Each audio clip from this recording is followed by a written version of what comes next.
Hey YouTube, welcome back to the RCDiesel channel. This is now part 3 of changing the PTO clutch in this 4020 John Deere.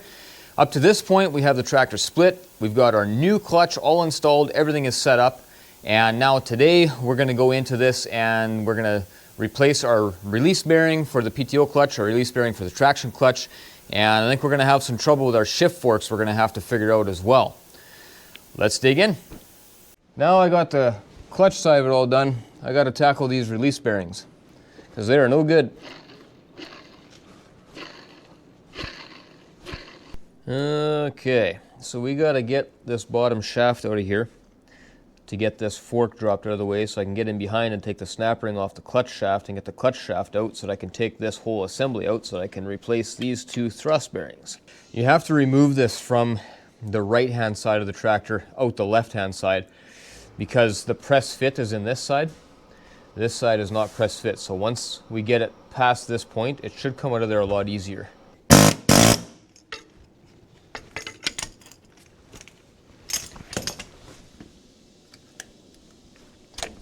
Okay, that's just getting that plug out of there. Okay, so I have a chunk of shaft here. This is a load shaft from, well, it doesn't matter because it doesn't fit. Okay, there's another little piece of shaft from who knows what.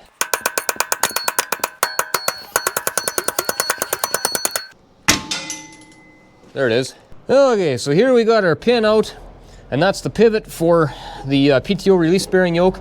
We got to get this yoke out of here because I got to get in behind and disconnect the other stuff to get this whole assembly needs to come out so I can press these on and off. Okay, so if we look in the back there, this right here is the PTO rod that engages this yoke back and forth. So right in here in this dirt somewhere, there's a cotter pin. I take that cotter pin out, then this whole thing will shift over and you can get that rod out of there and that'll get this whole yoke out of the way. So that's going to be our next step. Okay, there, I got that cotter pin out of the back. Now this guy is just going to come right on out.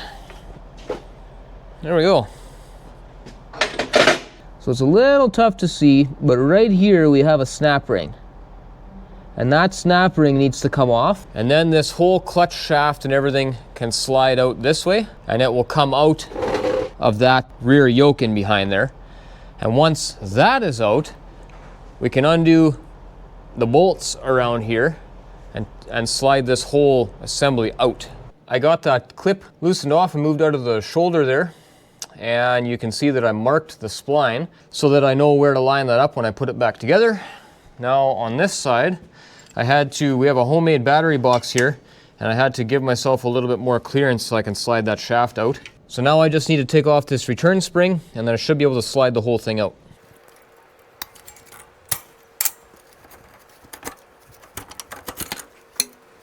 There we go, clutch shaft is out of there, and when you do that, you gotta watch your clip will fall down into the bottom. So it's gonna be in that junk there somewhere now. And now this guy here should be able to come off.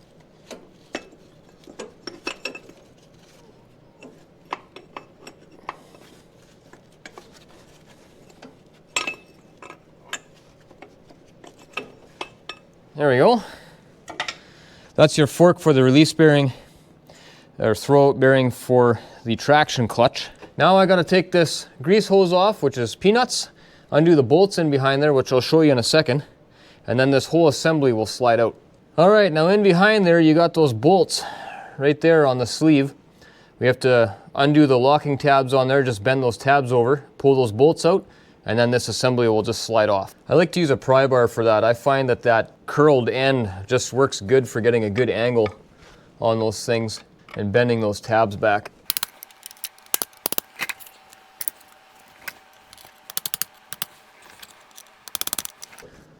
Okay, let's pull these bolts out of here now. I am using an extension that has the reliefs cut in here. So if you put your socket on, you have a little bit of flexibility there. Just a little bit of angle, and that's what we need here, is just a little bit of angle on these pieces. Oop! I'll never see that again. There we go. Okay.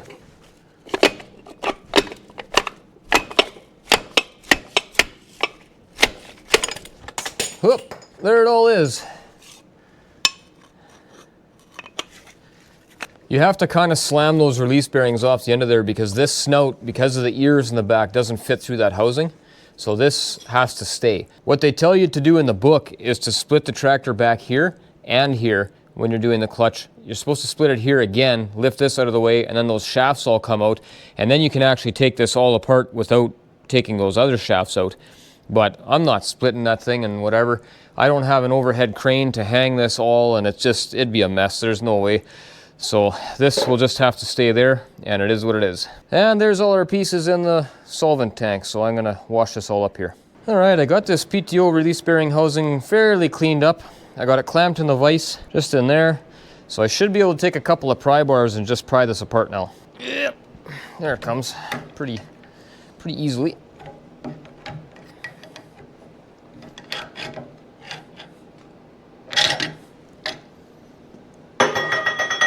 I'm gonna just try this with a little bit bigger bar here. There we go, she's coming now.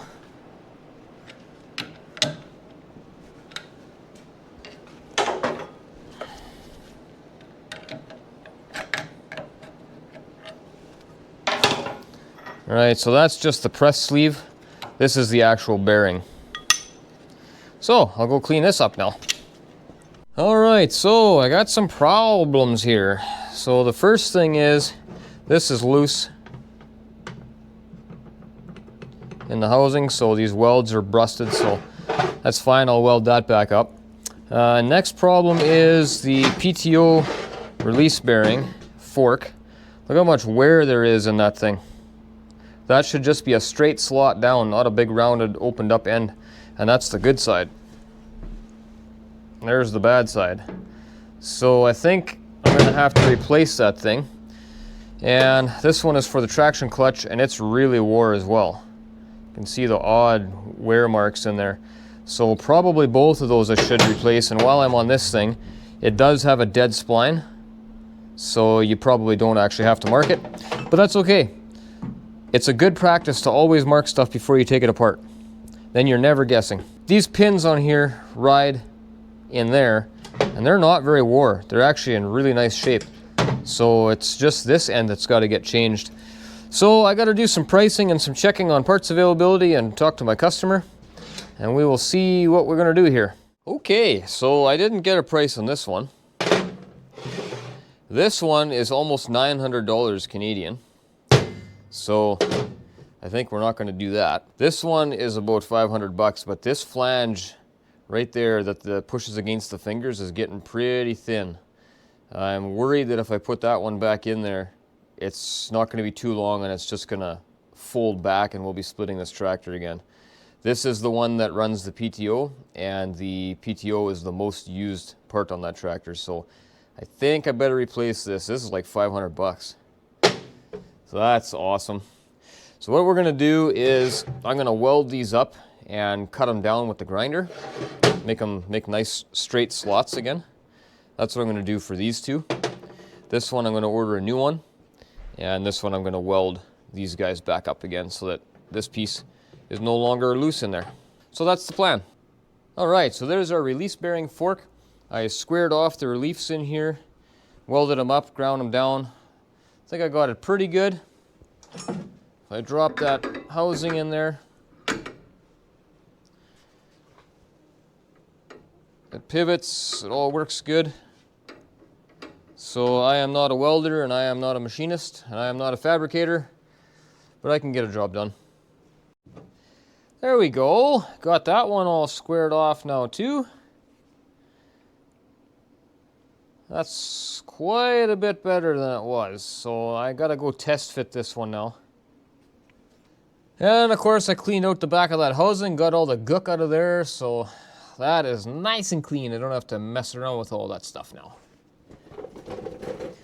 Alright, so at the moment I just want to fish this in here and get it to engage with the ears on this snout here and see if I got it ground good enough. No, it doesn't fit.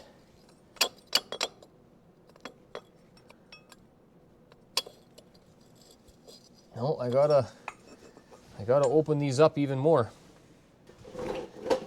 I'm back. All right, let's see if this will go now. Whoop, missed my slots. Oh, there we go. That fits beautiful now. Almost took off too much.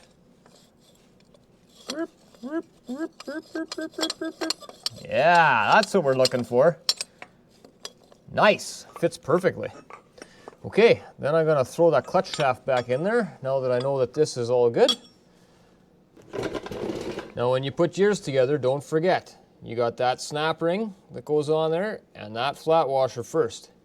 They go this way, up in that hole right there, okay? And this arm goes behind that hole. I don't know if you can even see this, but that's where it goes, right in there. Okay, let me get my clutch shaft. Oh, hang on, I didn't clean this yet. Here, come here a minute. Okay, you see, you have all these splines, and then right here we got one that's missing. That's your dead spline. They call it a dead spline. And if you look in here, same thing, right on the bottom, you got your dead spline. So that is your timing mark, basically, so that when this goes together, it's only going to fit one way, and it's going to be just like that. Now, because I marked it here, with right between the rib, and then that line, it goes right there. So when I put this inside, I'll be able to line up those marks and know exactly where the dead spline sits. So you don't have to mark it, but if you do, it does make it a little bit easier to line your marks up once it's inside there and you can't see anything properly. But I'm going to put some anti-seize on here to prevent this from getting seized up when it's inside.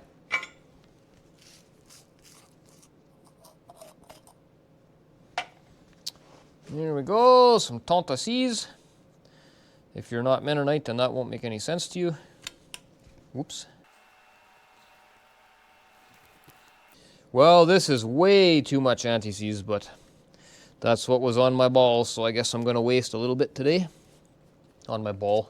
That's what was on my brush. Okay. Now, next, we want to put a little grease on here on the pivot and a little grease on here on the pivot. I'm using just gun grease, but this is moly grease. It's got lots of molybdenum disulfide in there so that it works good for anything that slides, bushings and pins and stuff like that. Put some in your housing here. This is a good time to be checking that bushing and replacing it if necessary, if it's wore. That one I can't see, so I just have to stick my finger in there. There it is there. Get some stuff in there. Go. Get a little bit around our shaft here. And here. Okay, now we'll drop that guy in place. We're gonna get our shaft here. I'm gonna start working it through. Oh, we got that PTO linkages right in the way. You see that there? Push it back. There, now this can slide through. We'll get it in about, I don't know, say yay far. And then remember our flat washer. I'm gonna take that guy and put him on first. And then we have that snap ring. It's gonna go on next. Like that, and then we can take this guy. There's my mark. Go in like this. Get it engaged with the ears up top. We're gonna slide our pedal through it. Figure out where our spline is and our marks here. All right, that is in all the way. Now we can slide that washer up against the side. And where'd that snap ring go? It's just kind of jammed in there. Hang on, take off some of this excess so I can see what I'm even doing here. Now I gotta work that snap ring back into its groove on this end. The screwdriver might be a little bit too big. Just gonna work this guy down to the end where the grooves are supposed to be. And then I should be able to just pop this over. Something like that. There we go, snap ring is back in place. It doesn't come out of there. Perfect. And see that PTO goes up and down like that, see that? All right, now I wanna put that other housing back in there. And of course, don't forget to hook your spring back up so your clutch pedal will return by itself. Now we want to get some grease on this outside tube, and even though this is a sliding piece, when this guy goes on there, this piece slides inside of it. Oh, okay. Even though it's a sliding part, I'm going to be using just a regular grease because it's thinner. The moly grease, when it gets cold up here in Canada, in Manitoba, your clutch gets really stiff and sticky, and I don't want that. They use this tractor in the fall and in the winter on the auger, unloading bins and loading into grain trucks and stuff. You want this stuff to move nice and easy, so I'm just going to use a regular grease, which is, it's just thinner, so it doesn't drag as hard when it's cold. So we get a good bit on this guy. Once they wind up greasing this with their gun grease, it's just going to get whatever grease it's going to get, but I'm going to start it off with this stuff that's a little bit thinner.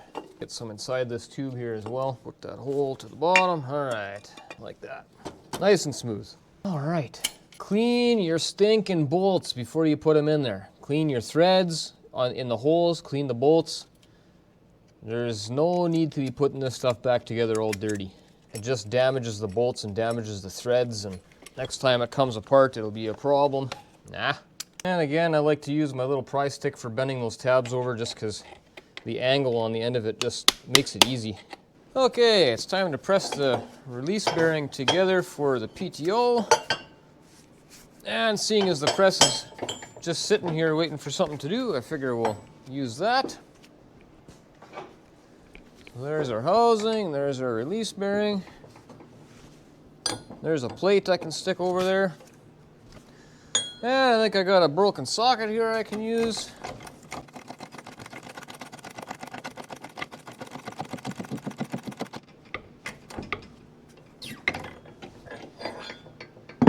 There we go.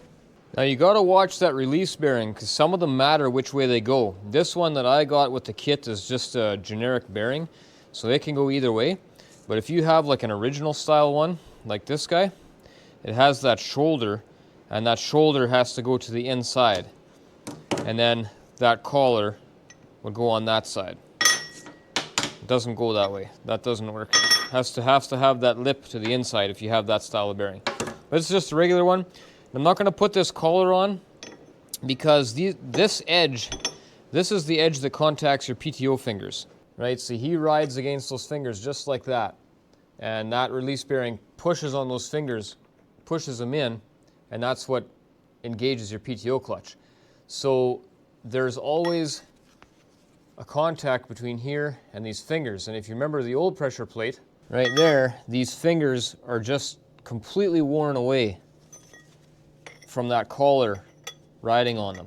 Probably it was misadjusted. But anyway, this flange is getting pretty thin on here. I don't know how well it's going to show up in the camera, but it's pretty thin. So what I'm worried about is that this is going to wear just a little bit more, and then one day they're going to put their PTO clutch on and just fold this back, and I'll have to split the tractor again to change this piece. This is a PTO tractor. It lives on an auger, so this is actually a very important piece. If the tractor hardly ever did any PTO work, I probably would just put this back in there because it's an old tractor. But in this case, this is a very, very heavily used part. So that piece is like almost 500 bucks. But in this case, we need it. So I have a new one coming. I'm pretty sure we can assemble this all together and put this on last when this is all in the tractor. So I'm just going to keep going. Okay, now this guy goes back in there. We have to put some grease in here, and this being a pivot rather than a slide like this end, I'm going to go back to the moly grease, the heavier stuff, and put that in there just because the pivot has a lot more leverage on there, so a little bit thicker grease doesn't bother it quite as much. So just as a side note there, you got this little nub on the back of this bracket, and it pushes on this guy, and that is for your PTO brake. So when this gets pushed down, it pulls your release bearing forward and jams against this guy and puts pressure on the PTO brake in the back. So there you go, that's how that works. Now let me get the release bearing. There, and the release bearing again is a slide on there. So for that, again, I want to use a thinner grease so that it's not so stiff when it is cold outside. I mean, once you start greasing this thing through that grease line, you're gonna get whatever grease they put in there, that's what you're gonna get in there. But for now, we're gonna start with a lighter grease at least. All right, so this should be able to, oh, I should grease the inside of this too. Getting ahead of myself. Too much talking and not enough thinking. There we go. That'll be better.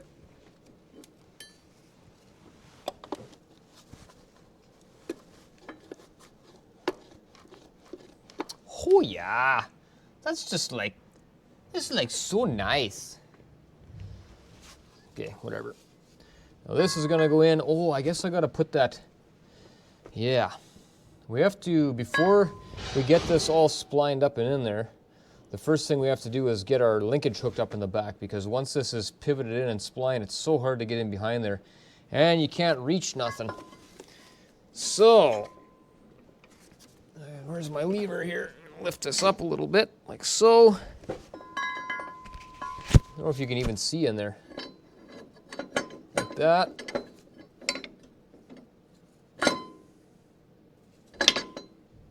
There we go. Now let me get a pin in there. Hang on. Okay, so originally there was no washer in there, so I went and got a washer. I'm gonna put that on there just to tighten it up a little bit. Can you even see what I'm doing? You can't really see in there, can you? You're probably yelling at me right now. Why are you even taping this? I can't see nothing. There. How about that? Okay. Now I'm gonna take a pry stick, go in behind that linkage and just hold it out while I push this other side over, like so. And then these have a cotter pin in there. That cotter pin is really tough to get in and out.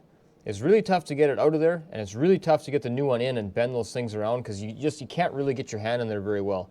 Like, I can fit my hand in here, but I can't move my fingers. I can't do anything. So what I do, I take an R clip. I put these R pins in there because that's just so much easier. It's so much easier to get in, and if I ever have to take this apart again, it's so much easier to get it out. Whoops. Oh. Yeah, so much easier. So as I was saying, it's so much easier to put an R clip in there. Oh, this is not going well. Come on! There, something like that. Okay, now, I'm gonna put an R clip in there because it's easier than putting a cotter pin in. I mean, to get a cotter pin in the hole, wow. I suck at life. Okay, we are gonna try this again. Get this washer, this thing back in there. Sometimes things go really smooth, and sometimes things don't go smooth, and sometimes things just don't go. Let's try this again. I'm gonna put this R-clip in there. I hope, possibly. All right, I got it in the hole started. Now, I should be able to take my long duck-bill needle nose pliers and just push that guy in there. Of course, everything moves. If you think this looks hard, you should try doing this with a cotter pin. Get in there. What is the deal? Look, I have papers that say I know stuff. Come on. This is not that difficult. Oh, everything's in my way. Flashlight's in my way, the camera's in my way. Get out of my way. No, now I can't see. I need more light. Where's my pry bar? Fell apart again. Get on there. In the hole. How is this so difficult? Get on there. What? What is the deal? I can't get it in the hole. Get in there. What is happening? This'll be the time. Nice and easy. Get in there, R-clip. Still can't get it. What's the deal?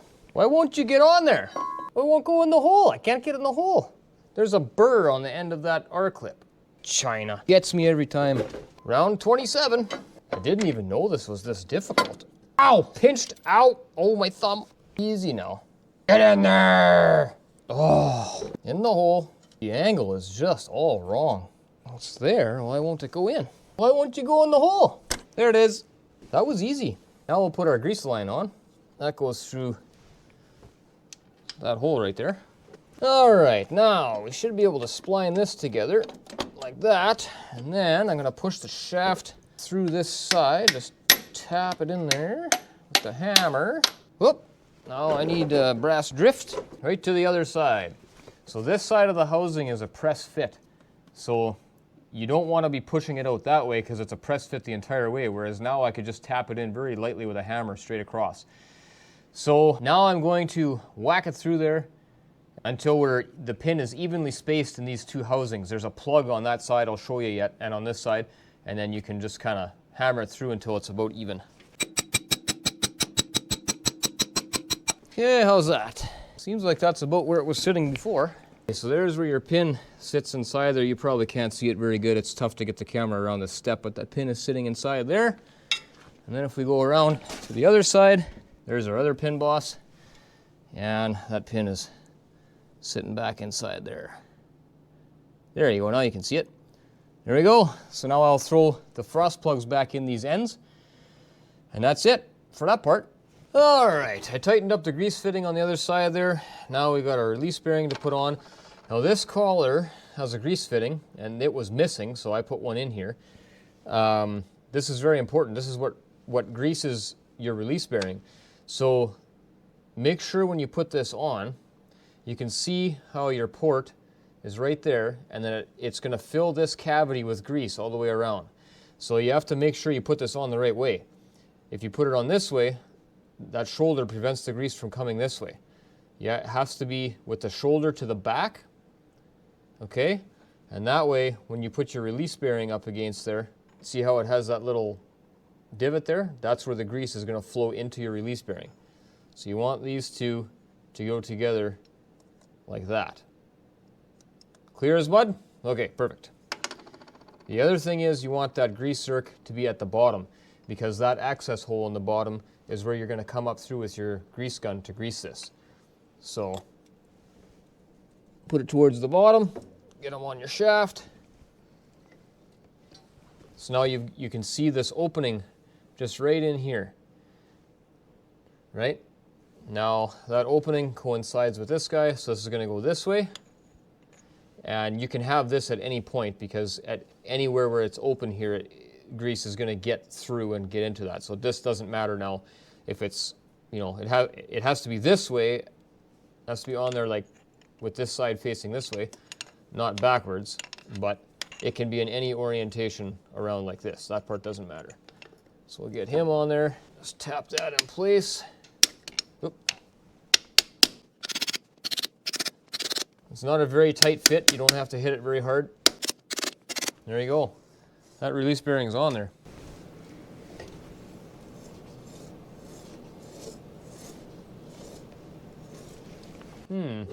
Seems like it's hitting.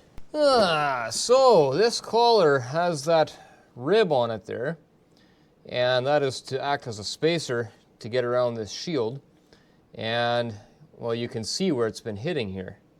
Hey, you can see the mark around there? So this is wore out from the last release bearing, I guess. So I have to order a new collar. That's pretty fantastic. I was looking at that before when I had this on the bench.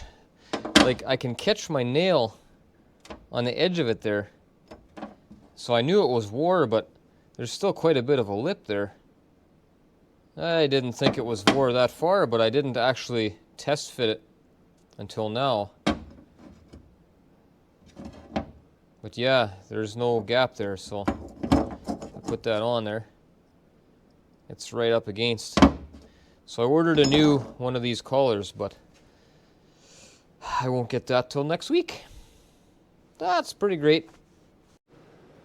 So that's fine. I guess I'm waiting on that collar, and I'm waiting on that collar, and I'm waiting on that input seal. That never showed up yet either, so I guess this project is on hold now.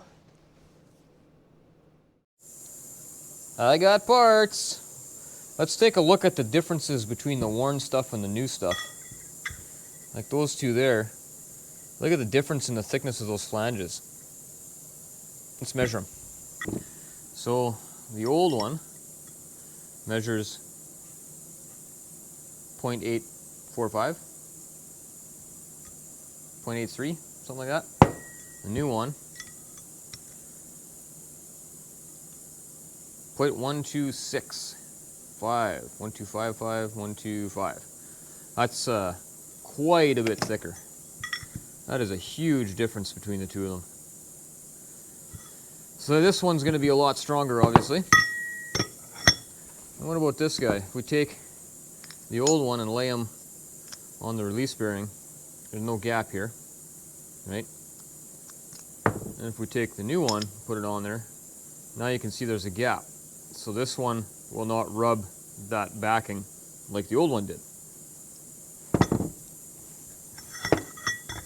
The difference is not that much though. This one measures 0.625, 645. This one measures 0.59. So it's not that big of a difference, but it's enough that the new one won't rub. You can actually see the marks right here. See that? All the way around here, that's where the old one was rubbing just from the little bit that I had it on there. Yeah, there we go. Let's go put it on. Okay, well I got a little excited and just went ahead and pressed that guy back on and put the grease collar on. They go on exactly the same as it was before, so except that that collar was a lot tighter than the old one. But other than that, they just kind of press on there. I was going to show you if I grease this bottom grease zerk. This is where we should be able to see that grease coming out of this gap right in here. And then I'll show you how that feeds into the release bearing. It's kind of neat there. You can maybe see it coming out the bottom there. Now if I take that release bearing has that notch right there. So that grease is coming out of that bottom piece, and if I put this on the bottom too, it'll squish that grease right into that notch. This doesn't go on there very tight, this one. It just has kind of like a brass clip. Oop. Yeah. So it's kind of a brass clip that holds it in place. No, I don't have that on there all the way.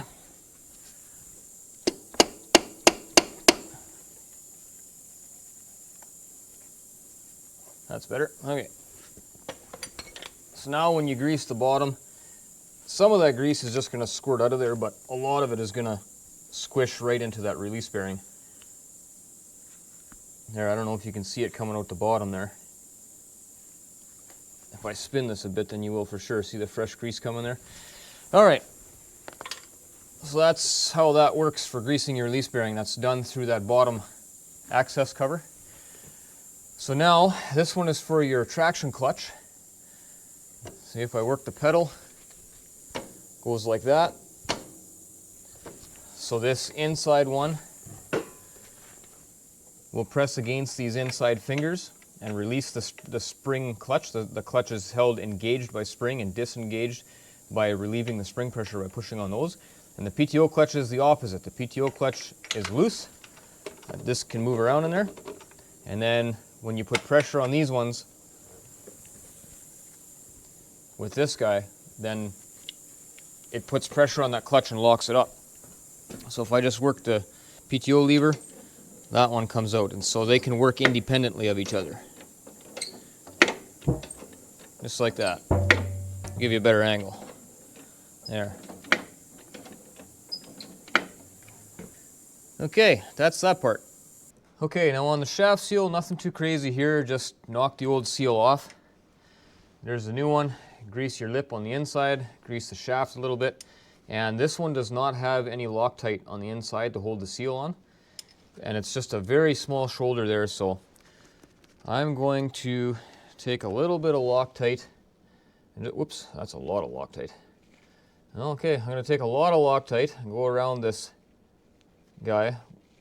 You don't need a lot, just a very thin layer, but this is not working good for me. Anyway, like so. And that way, when I carefully tap this guy on, it's going to have a nice positive seal once that Loctite sets up, right? And that is what we want. We don't want this leaking. Onto our new clutch. There's a special tool for doing this, but I don't have that special tool, so we're just going to very gently tap this guy on.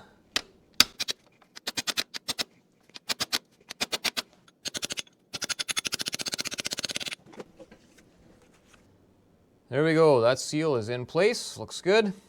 And that's it. This thing is ready to bolt back together. We got our thrust bearings replaced in here. We got a new collar, we got our new grease collar. Now when I spin this, it doesn't hit anymore. Can't hear it making any noise. We got our pivot shafts all back together. Our PTO linkage is hooked up in the back. On this side, we have test fit the clutch. We set up our traction clutch finger height. We set up our PTO clutch finger height. Double checked it after I put this back on. The flywheel bolts are torqued. The pressure plate bolts are torqued. And locking tabs are locked. It's now ready to bolt this tractor back together.